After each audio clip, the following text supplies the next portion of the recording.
자, 우리 옆에 분들과 다시 한번 인사하겠습니다. 오늘 정말 잘 오셨습니다. 은혜 받기 원합니다.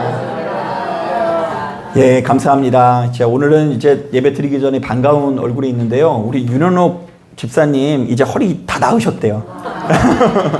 그래가지고 선물, 예, 박수 한번 부탁드리겠습니다. 아, 감사합니다.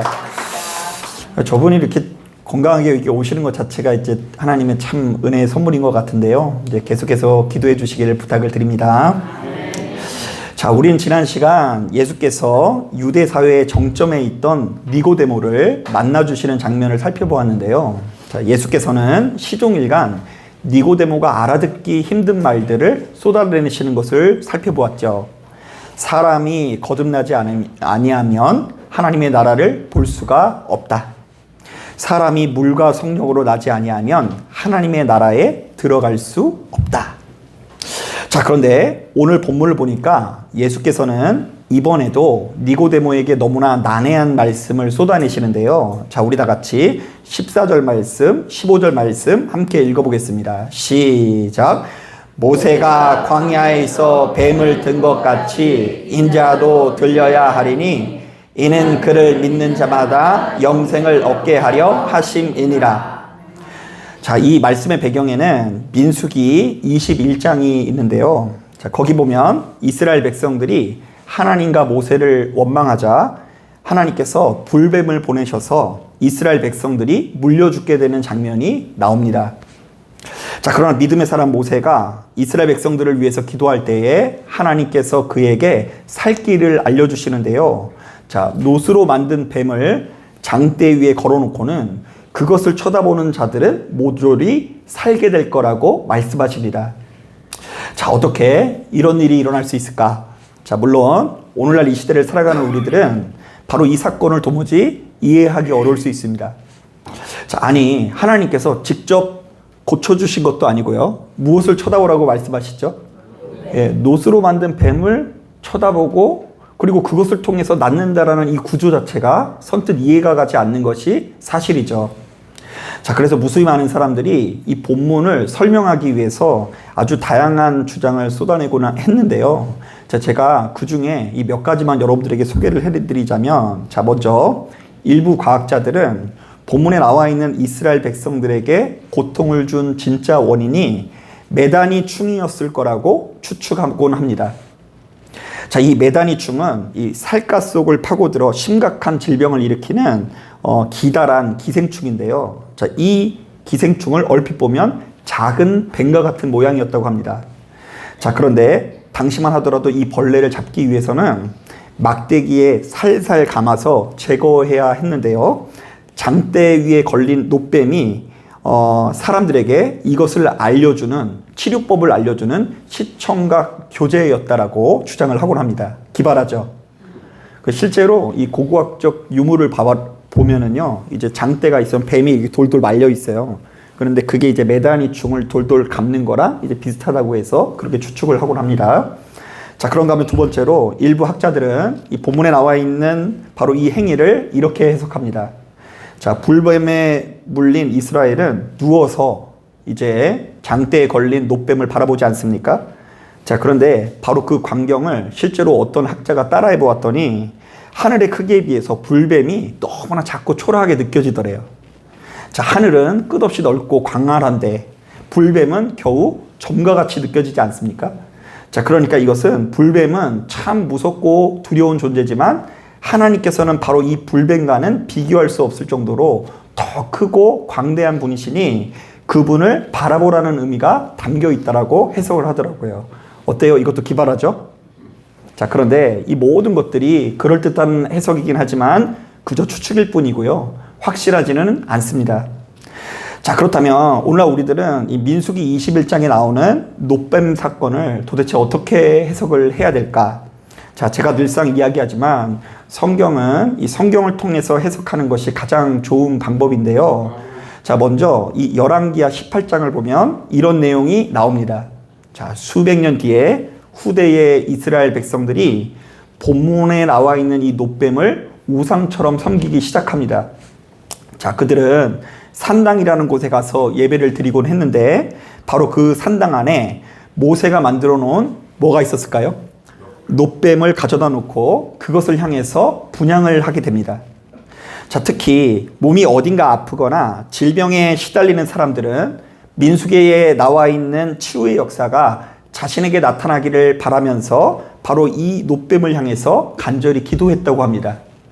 자, 그런데 그 유명한 히스기야 왕이 바로 이 폐단을 없애기 위해서 놋뱀을 어떻게 했을까요? 성경을 보신 분은 알겠지만 놋뱀을 부숴버립니다. 자, 여기에 굉장히 중요한 메시지가 담겨 있는데요. 한번 따라해 보겠습니다. 놋뱀은 아무것도 아니다. 자, 비록 이스라엘 백성들이 이 불뱀에 물린 이스라엘 백성들이 장대에 걸린 놋뱀을 바라볼 때에 치료가 된 것은 사실이지만 그 놋뱀이 우리를 치료한 것이 아니라 누가 우리를 치유해 줬다고요? 하나님께서 치유하셨다. 그러니 너희는 하나님을 바라봐라. 이게 이 성경에 담긴 첫 번째 메시지입니다. 자, 그리고 그 뒤를 이어서 자, 오늘 우리가 읽은 본문을 보니까 요한복음의 기자는 바로 이 사건을 주님의 십자가 사역을 예고하는 표징 내지는 예표로 해석하고 있습니다. 자, 이른바 성경은 진즉부터 이 땅에 탄생하실 예수 그리스도에 대해서 거듭해서 예언하고 있는데 민수기 21장에 나오는 놋뱀 사건이야말로 예수 그리스도의 십자가의 사역을 상징하는 예고하는 아주 중요한 장치라는 것이죠. 자, 그렇다면 여기에 담겨져 있는 메시지도 명확합니다.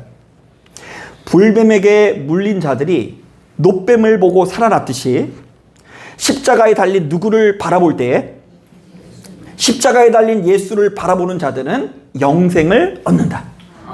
자, 한번 따라해 보겠습니다. 십자가에 달린 예수를 바라보는 자들은 영생을 얻는다. 자, 그런데 여기서 질문. 사실 이스라엘 민족에게는 이미 하나님의 법, 율법이 있지 않습니까?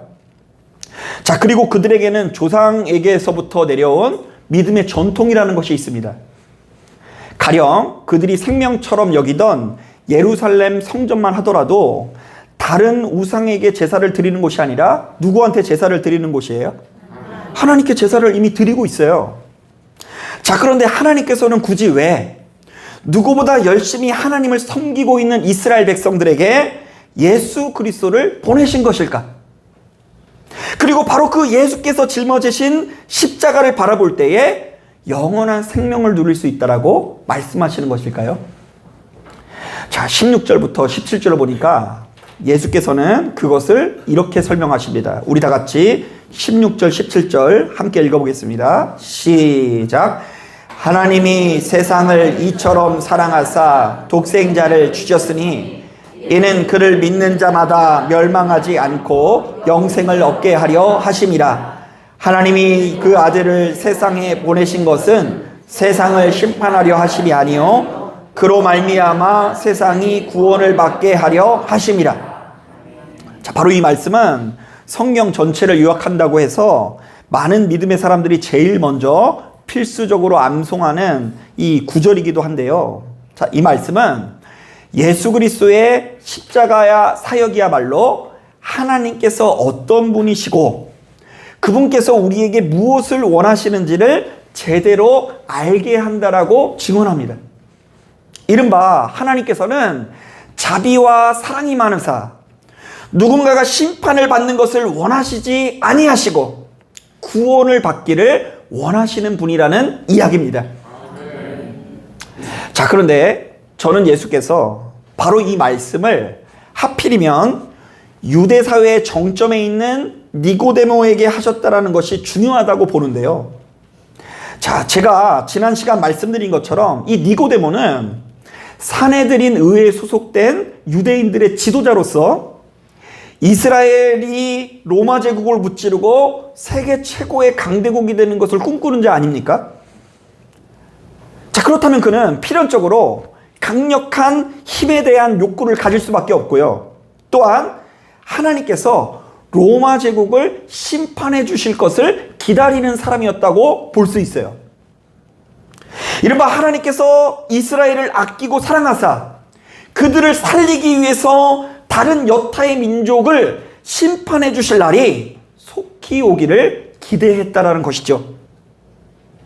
자, 아마도 이것은 니고데모뿐만이 아니라 당시 시대 사람들이 가지고 있는 아주 보편적인 정서일 것 같은데요.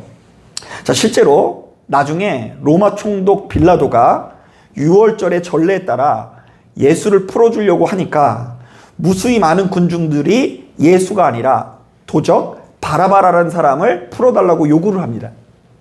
자, 이때 바라바는 단순한 도적이 아니라 로마에 맞서 무장투쟁을 벌였던 열심당원으로 알려져 있는데요. 자, 그러니까 당시 이스라엘 백성들은 로마를 확실하게 물리쳐줄 힘을 강구했다라는 것입니다. 자, 그리고 어쩌면 그들이 기다리던 메시아도 구세주가 아니라 심판주였을 것 같다라는 생각이 들어요. 자, 로마를 어떻게 해줄 사람이요? 심판해줄 사람, 업신여겨줄 사람, 완전히 초전 박살을 내줄 메시아를 기다렸다는 거예요. 자, 그런데 바로 이런 상황 속에서 예수께서 이상한 말씀을 하십니다. 하나님께서는 너희들이 생각하는 것보다 훨씬 더 크고 넓은 분이시다. 하나님의 사랑이 어찌나 큰지 하나님께서는 누구든지 예수를 믿는 자마다 멸망하는 것을 원하지 아니하시고 영생을 얻게 하길 원하신다.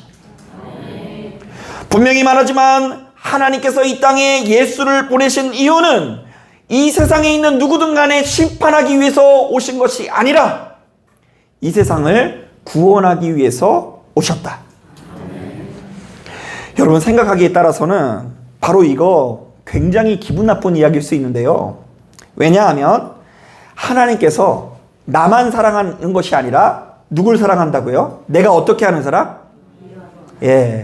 내가 미워하는 정도가 아니라 내가 못마땅해 하고 사람처럼 안 보이는 인간도, 그 인간마저도 하나님께서는 어떻게 하신다고요?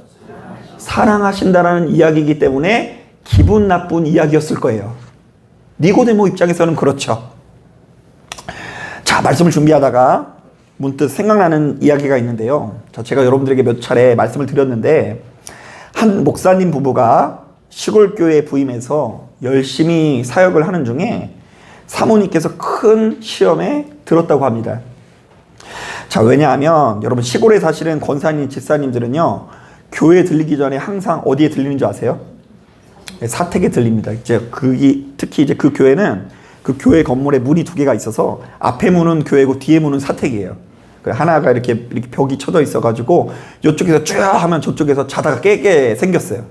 그래서 이제 권사님, 집사님들이 오시면 이제 다 알 수밖에 없는 구조거든요.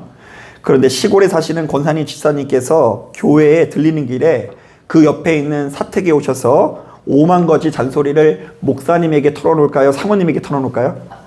네, 맞아요. 툭 하면 어이구 음식을 해먹네, 사먹네, 설거지를 하네 마네 잔소리를 늘어놓고요. 결정적으로 폭발하는 일이 있는데요. 하루는 한 권사님이 김치를 잘근잘근 씹어서 아기 입에다가 넣어주는 장면을 목격하게 됩니다. 생각보다 반응이 좀 시원찮으신데요. 젊은 엄마들 그거 되게 싫어하거든요. 이제 아이가 있는데 할머니가 이렇게 잘근잘근 씹어가지고 이러니까 너무 열받잖아요. 그래가지고 어디다 털어놓을 데가 없고 하니까 다 가고 나서 아무도 없는 예배당에서 혼자 기도로 풀었대요. 그런데 그 광경을 목사님이 보고는 깜짝 놀랐다고 합니다. 왜냐하면 아무리 봐도 그것은 기도가 아니라 저주처럼 느껴졌기 때문입니다. 하나님, 권사님을 멸하여 주시옵소서. 저들의 죄값을 치르게 인도하여 주시옵소서. 그런데 그 교회는 그렇게 기도하면 다 소리가 전파되기 때문에 목사님이 사모님의 입을 막고 타이르기 시작합니다. 여보, 당신만 답답한 것이 아니라 그 권사님들도 우리 보고 답답할 거야. 하나님께서는 우리만 사랑하시는 것이 아니라 그 권사님도 충분히 사랑하셔. 그러니까 우리를 여기에 보낸 것이지. 여러분, 물론 이 목사님이 틀린 얘기한 거 하나도 없습니다. 자, 그런데 사모님이 이 목사님의 이야기를 듣고 충분한 위로를 받았을까요? 아니면 더 열받았을까요? 네, 제가 남의 가정사니까 더 얘기는 하지 않겠습니다. 자, 그런데 예수께서는 어쨌든 그 누구보다 하나님의 심판을 고대하는 니고데모에게 온 인류를 차별 없이 아끼고 사랑하시는 하나님의 사랑을 설명하시는데요. 자, 그러면서 우리가 하나님의 그 크신 사랑을 제대로 깨닫지 못하고 바로 그것을 조금도 품지 못한다면 결단코 생명을 누릴 수 없다라고 경고하십니다. 자, 한번 따라 보겠습니다. 너희는 하나님께서 얼마나 사랑이 많으신 분인지를 제대로 알지 못한다면 결단코 천국을 누릴 수 없다. 하나님께서 어떤 분이시라고요? 사랑이 많으신 분인 걸 알아야 돼요. 사실 저도 역시 목회를 하면서 바로 이 말씀의 무게를 조금씩 더 알아가게 됩니다. 자, 왜냐하면 여러분, 인간의 고통이 순전히 어디에서 나오는 것 같으세요? 여러분들이 봤을 때? 자, 지금까지 제가 말씀을 전하면서 얘기했죠. 무지, 본성. 근데 또 하나가 제가 느끼는 게 있어요. 제가 이것을 더 느끼는데요. 자, 저는 인간의 고통이 순전한 사랑의 부재에서 비롯된다는 것을 뼛속 깊이 느끼고 있어요. 사랑의 부재. 이른바 우리 모두는 아무런 조건 없고 대가 없는 사랑을 충분히 받을 때에 비로소 행복한 존재로 성장할 수 있으나 자이든 타이든 간에 충분한 사랑을 공급을 받지 못했거나 혹은 사랑을 받긴 받았지만 그 사랑이 정상적이고 건강한 사랑이 아닐 때에 우리 인간은 반드시 병들 수밖에 없다는 것입니다.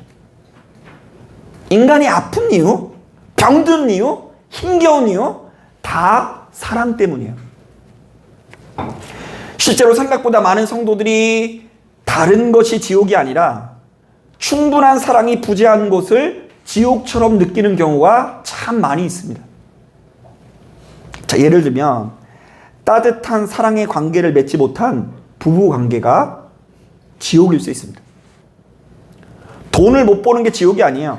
돈 못 벌어서 책임 없는 자세로 인해서 사랑이 부재하는 것이 지옥이고요. 중독을 끊지 못해서 지옥인 게 아니라 중독을 끊지 못한 그 무엇인가가 사랑을 부재하게 만들어서 지옥처럼 변하게 되는 거예요.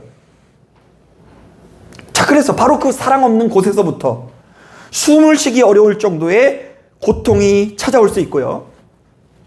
또한 인간의 정의라고는 찾아볼 수 없는 직장이야말로 세상에서 가장 메마른 곳처럼 느껴질 수 있는 거죠.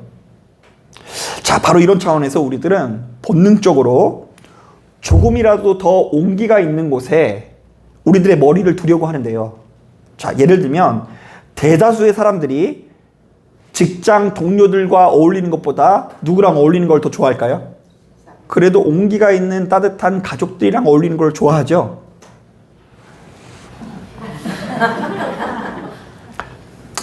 제가 다 이해합니다. 집에 가기 싫은 분도 있을 거예요. 직장에서는 너무 할렐루야인데 집에 가면은 나를 못 살게 구는 누군가가 있어가지고 싫은 분도 있는데 그거는 더 큰 문제인 거예요. 자, 그리고요, 여러분, 이 가만히 보면 세상의 여러 친구들 중에서도 그래도 조금 더 순수한 시절 만났던 속구 친구들을 조금 더 신뢰하는 경향이 있지 않습니까? 예, 왜냐하면 그곳에 이 똑똑한 자가 있어서가 아니라 순수한 시절 함께 나눴었던 사랑의 온기가 있었기 때문이에요. 우리는 본능적으로 사랑 있는 곳에 머리를 두게 되어 있어요. 자, 그런데 만약 우리가 나도 모르는 사이에 건실한 사랑의 부재로 인해서 크나큰 고통 가운데 처해져 있다고 한다면 그때에는 우리가 무엇을 해야 할까요? 사랑을 받아야 사람이 행복해진다는 걸 알아요. 어린 시절부터 내가 기억하든 기억하지 않든 간에 엄마 뱃속에서부터 이 태어난 이 아이가 이 엄마 품에 안겨가지고 충분한 사랑을 받아야 되는데 내가 원하든 원치 않든 간에 충분한 사랑을 받지 못한 거예요. 심한 경우에는 학대를 받게 됩니다. 핀잔을 받게 됩니다. 아까 이야기한 것처럼 직장생활 하다가 지쳤을 때 가정에 가서 힘을 얻어야 되는데 가정에 가니까 더 힘들어. 어디에도 머리 둘 곳 없는 인생으로 이미 내 머리가 설계가 돼버렸어요. 끝났어요. 이제 내 인생에 사랑이 없어요. 자, 그러면 이제 나는 어떻게 해야 될까? 자, 이런 점에서 2000년도 초에 유행했던 제4의 만남이라는 말이 기억이 납니다. 자, 이 제4의 만남이라는 책이었던 것으로 기억하는데, 이 책에는요, 사람이 어떤 만남을 가지느냐에 따라서 우리의 인생의 방향이 정해진다라고 정의하는데요. 자, 그런데 그 중에 가장 핵심적인 만남을 크게 네 가지로 제시합니다. 자, 첫째, 부모와의 좋은 만남이 있어야 된다. 둘째, 친구와의 좋은 만남이 있어야 된다. 셋째, 스승과의 좋은 만남이 있어야 된다. 네 번째, 배우자와의 좋은 만남이 있어야 한다. 자, 그런데 여기서의 좋은 만남은 무엇을 의미할까요? 깊은 사랑의 관계를 의미합니다. 우리가 그 누구든 깊은 사랑의 관계를 맺을 때에 그 만남을 통해서 우리의 삶이 보다 풍족해진다는 것이죠. 자, 실제로 우리 주변을 보면 그렇게 좋은 사랑의 관계로 인해서 인생이 역전된 무수히 많은 간증들이 있습니다. 감동적인 부모님의 사랑 때문에 6.25 피난길에 포탄이다 했더니 아빠는 혼자 도망갔는데 엄마가 새끼들을 이렇게 안고서 피해 이렇게 하더래요. 아빠는 어떻게 했다고요? 도망가고 포탄이다 하니까 살기 위해서 도망갔는데 엄마는 포탄이야 이랬더니 그냥 아이들을 탁 하니까 그 사랑의 온기로 이 아이들이 인생이 변하고 내가 열심히 살아야 되겠다 이런 간증도 들어본 적이 있고요. 또 정신 못 차리고 방황하는데 감동적인 선생님의 사랑. 당시만 하더라도 선생님 월급이 많지 않은데 월급을 내어주시면서 대학 등록금에 써라. 저는 아직 한 번도 만나본 적은 없지만 그런 선생님을 만남으로 인해서 인생이 역전된 그 경험 들은 적이 있던 것 같아요. 자, 그런데 만약 우리가 이 네 가지 만남 중에 그 어떤 관계에서도 온기를 느끼지 못하고 충분한 사랑의 공급을 받지 못한다고 한다면 그때 우리는 어떻게 해야 될까요? 부모와의 관계에서도 상처투성입니다. 부모를 떠올리면 부모님에 대한 좋은 기억이 없어요. 좋은 친구도 없고 선생님도 만나지 못했고 그리고 그렇게 시작된 가정생활에서 배우자의 관계도 별로 건강하지 못합니다. 자, 그러면 우리는 어떻게 될까? 안타깝게도 우리의 인생은 10중 8구 혼돈의 연속일 것입니다. 사람은 자신이 가지고 있는 이게 상처를 좀처럼 자각하지도 못하고 그것에서 벗어나지도 못해요. 그 어디에도 머리 둘 곳이 없는 도무지 채워지지 않는 고통과 괴로움과 혼돈이 우리에게 지속적으로 영향을 미치게 될 것입니다. 그리고 바로 이 고통은 나도 몰래 내 인생의 곳곳에 이어지게 될 수도 있어요. 가령 내가 그렇게 싫어했던 그 부모님의 그 어떤 습성이 있어요. 내 부모님이 그렇게 돈돈거리셨는데 나는 그러지 말아야지 했는데 내가 지나고 보니까 어떻게 하고 있다고요? 돈돈거리고 있어요. 우리 아버지 어머니가 그토록 사이가 안 좋고 불화했는데 내가 이토록 배우지 말았어야지 했는데 그 불화가 내 인생에 자리 잡고 있는 것을 목격하게 될 수 있고요. 또 어쩌면 바로 그것이 내가 그토록 아끼고 사랑하는 누구에게도요, 자녀에게도 계속해서 유전될 수도 있습니다.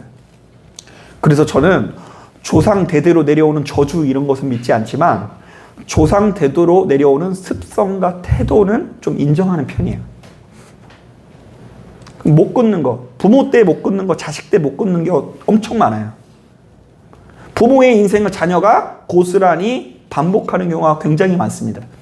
실제로 우리 사회가 발전하면서 인문학, 교육학, 사회학, 유아교육학 여러 가지 연구를 통해 이 같은 사실이 어느 정도 증명이 되었습니다. 특히 최근에 나오는 그 예능들이 좀 다큐멘터리처럼 바뀌지 않았습니까? 육아 프로그램, 부부 프로그램. 그래서 누군가의 불화를 우리가 안방에서 목격하고 있죠. 애가 아주 그냥 원자폭탄 같은 아이들이 있어요. 가끔씩. 진짜 원자폭탄 같은 아이들이 집안을 다 헤집어놔요. 그리고 제가 자주 인용하죠. 결혼이 뭐라고요? 지옥이라고 하잖아요. 그 프로그램 제목이 결혼지옥이에요. 자, 그런데 그 프로그램을 보면 죄다 비슷한 결론이 나옵니다. 어린 자녀에게 나타난 문제 행동들은 그냥 개가 나빠서가 아니라 10중 8구 부모로부터 비롯된 경우가 많아요. 또한 배우자에게 드러나는 문제 행동들도 10중 8구 그의 부모로부터 비롯된 경우가 많이 있습니다. 충분한 사랑을 받지 못하고, 충분한 사랑을 배우지 못하고, 어떻게 하면 상대를 존중하고 아낄 수 있는지, 희생할 수 있는지 그 역량과 태도를 배우지 못하는 데서 우리 인생에 여러 가지 큰 고통이 찾아온다라는 것이 굳이 성경뿐만 아니라 모든 사회에 약속되어져 있는 어떤 이론처럼 되어졌습니다. 자, 지금 이것은 이 자리에 참석한 저와 여러분들도 마찬가지입니다. 사랑의 부재가 우리를 병들게 합니다. 이게 궁극적인 우리 하나님의 처방전이에요. 여러분 주로 교회 와서 어떤 걸 놓고 기도하세요? 돈 달라고 기도 많이 하세요? 안 아프게 해달라고 기도하세요? 자, 그런데 돈이 많아도 불행해질 수 있고요. 건강해도 불행해질 수 있어요. 무엇 때문에요? 사랑의 부재가 우리를 병들게 합니다. 이것이 우리 인간을 향한 아주 궁극적이고 근본적인 하나님의 처방전입니다. 우리가 사랑을 받되 그 사랑이 지나치게 조건적인 사랑이었거나, 우리가 누군가에게 사랑을 받되 그 사랑이 지나치게 물질에 의지한 사랑이었거나, 우리가 그 사랑을 받되 그 사랑이 철저히 하나부터 열까지 돈의 공급이었다거나, 바로 그 사랑이 고린도전서 13장에 나오는 대로 오래 참고 온유하며 시기하지 않고 교만하지 아니하고 무례히 행하지 아니하고 자기의 유익을 구하지 아니하고 성내지 아니하고 악한 것을 생각하지 아니하고 불의를 기뻐하지 않는 사랑의 모습이 아닐 때에 우리의 인생은 크게 병들 수밖에 없는 것입니다.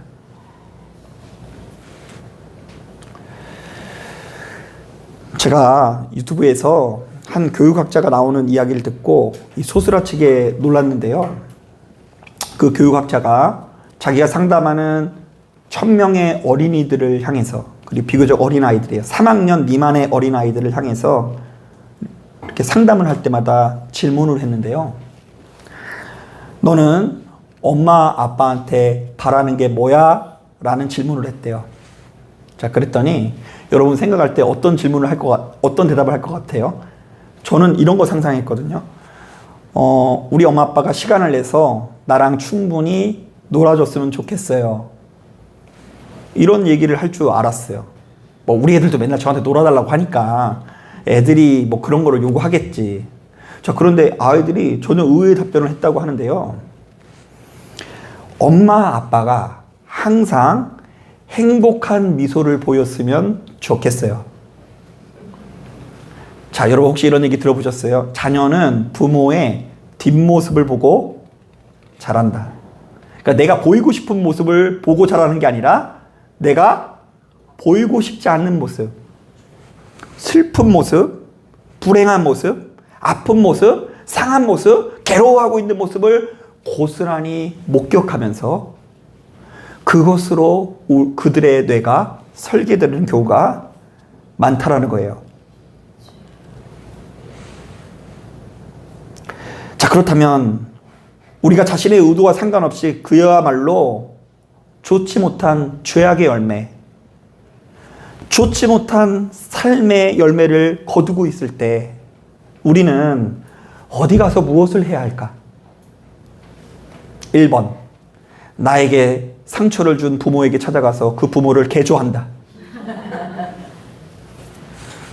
2번, 내 자녀에게 찾아가서 그 자녀가 마음대로 살지 못하고 내 뜻대로 살도록 꽉 올가맨다.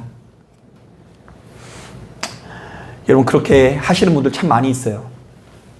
부모에게 가서 그 부모를 개조하려고 노력하신 분들도 있고요. 자녀를 진짜 옴짝달싹 못하게 딱 하면서 내 뜻대로 살아. 그렇게 살면 안 돼. 그렇게 사는 것은 가치 없는 거야. 이렇게 하시거나, 그리고 더 수준이 높으신 분은 가스라이팅이죠. 결국 자기 손바닥대로 올려놓고 여기서 벗어날 수 없게 다 설계를 해놓고, 너 여기서 떨어지면 죽어. 그런데 여기 있으면 살아. 그런데 네 맘대로 해. 이건 결국 누구 뜻대로 하라는 거예요? 엄마 뜻대로 하라는 거잖아요. 자, 그런데 그런 방법으로 인해서 실패하는 성도님들을 상당히 자주 목격하게 됩니다. 부모도 내 뜻대로 개조되지 않고 자녀도 내 뜻대로 자라주지 않더라. 자, 우리는 도대체 어디 가서 무엇을 해야 우리 안에 있는 근본적인 상처가 해결되고 좋은 방향으로 나갈까? 적어도 예수 믿는 우리들에게는 분명한 해결책이 제시되고 있는데요. 이른바 이 모든 사랑의 결핍을 채우고도 남는 제5의 만남을 가지는 것입니다. 자, 그것은 무엇일까요? 그것은 바로 우리 하나님과의 만남입니다. 우리가 성령님께서 인도하시는 가운데 너무나 놀라운 체험을 경험해야 되는데요. 한 번도 만난 적도 없고 한 번도 본 적이 없는 주님께서 나를 얼마나 아끼고 사랑하는지를 확신하면서 그 사랑의 방식을 일평생 배워나가야 하는 것입니다. 나는 할 수 없으니 하나님의 방식을 모방하겠습니다. 지금 이 상황에서 하나님께서 우리에게 무엇을 요구하는지를 내가 철저히 고민하면서 이제는 내 방식이 아니라 하나님 방식대로 살겠습니다라는 고백을 남길 수 있어야 합니다. 오늘 본문도 역시 예수 믿는 우리들이 경험하게 될 그 놀라운 믿음의 신비를 이렇게 소개합니다. 하나님이 세상을 이처럼 사랑하사 독생자마저 주셨으니 이는 그를 믿는 자마다 멸망하지 않고 영생을 얻게 하려 하심이라. 하나님이 그 아들을 세상에 보내신 것은 세상을 심판하러 오신 것이 아니요 그로 말미암아 세상이 구원을 받게 하려 하심이라. 자, 그런데 예수 믿는 우리들이 바로 이렇게 당연한 사실을 제대로 깨닫지 못하면 도리어 세상 사람들보다 결정적인 순간마다 더 악한 행동을 보일 수 있어요. 더 폐악질을 부릴 수 있습니다. 더 숨막히게 할 수 있습니다. 본문에 나오는 니고데모처럼 하나님을 믿되 시종일관 하나님의 심판과 정죄의 언어로 누군가를 괴롭히는 위치에 서게 될 수도 있다라는 이야기입니다. 하나님은 그런 분이 아닌데. 자, 이런 점에서 최근에 가장 안타까운 소식 중에 하나는 약 3년 전에 우크라이나와 그 러시아가 전쟁이 시작되었을 때 그 로마의 카톨릭의 수장인 프란치스코 교황과 동방정교회의 수장 키릴 총대주교가 상반된 입장을 보인 것이 참으로 안타깝게 느껴집니다. 자, 제가 이제 간략하게 교회 역사를 설명하자 보면 이 초창기 교회들은 이곳저곳에 막 생기잖아요. 그래서 그게 하나의 연합이었는데 근데 그 중에 유독 규모가 커지는 그 교구가 있었어요. 오늘날로 따지면 그게 바로 로마 교구였어요. 그러니까 로마 교구가 너무 커지다 보니까 패권이 아무래도 거기 있지 않습니까? 그래서 이제 나머지 다 합친 것보다 로마에 있는 교구가 너무 커지니까 걔네들끼리 따로 떨어져 나갑니다. 그래서 이제 그거를 서방 카톨릭, 로마 카톨릭이라 부르고 그 외에 나머지 교회의 연합을 정교회라고 부릅니다. 자, 그런데 이 정교회가 가는 곳곳마다 핍박을 많이 받아요. 이집트 가서 핍박을 받고 쫓겨나고 또 나중에는 그리스 가서 쫓겨나고 그러다가 나중에 이 러시아에 가서 정착을 해서 지금 이 카톨릭의 수장이 로마에 있다고 한다면 동방정교회 수장이 이제 그 러시아에 있습니다. 자, 그런데 먼저 이 프란치스코 교황의 경우 전쟁이 발발하자마자 이것은 잔인하고 무의미한 침략 전쟁이라고 규정하면서 어떤 일이 있어도 무고한 생명이 다쳐서는 안 된다라고 주장을 합니다. 자, 그러나 러시아 정교회, 동방 정교회의 키릴 총대주교는 이번 전쟁에서 죽으면 모든 죄가 씻긴다고 주장하며 이를 신성한 투쟁이라고 규정합니다. 이거 제 얘기가 아니라 뉴스에서 찾아볼 수 있는 이야기예요. 제가 앞서 이야기한 것처럼 카톨릭이나 정교회나 한 뿌리에서 나왔거든요.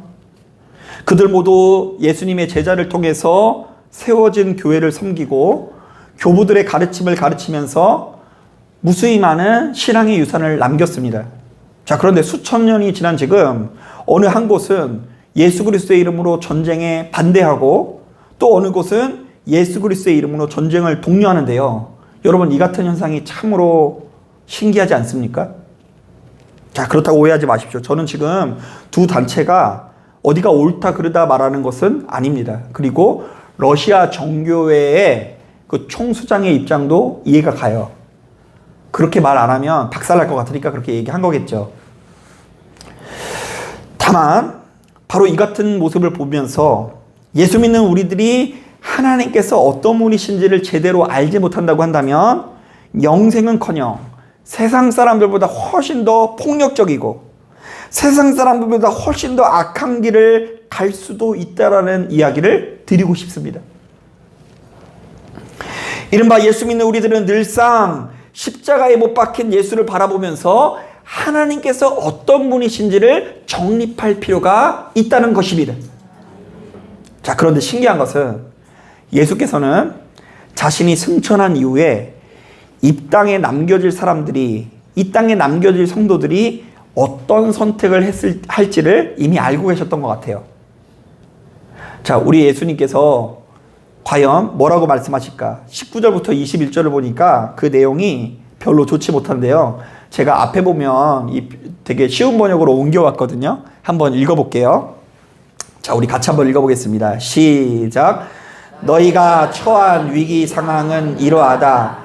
빛이신 하나님께서 세상 안으로 들어오셨지만 사람들은 어둠을 찾아 달아났다. 그들이 어둠을 찾아 달아난 것은 하나님을 기쁘시게 해드리는 일에 관심이 없었기 때문이다.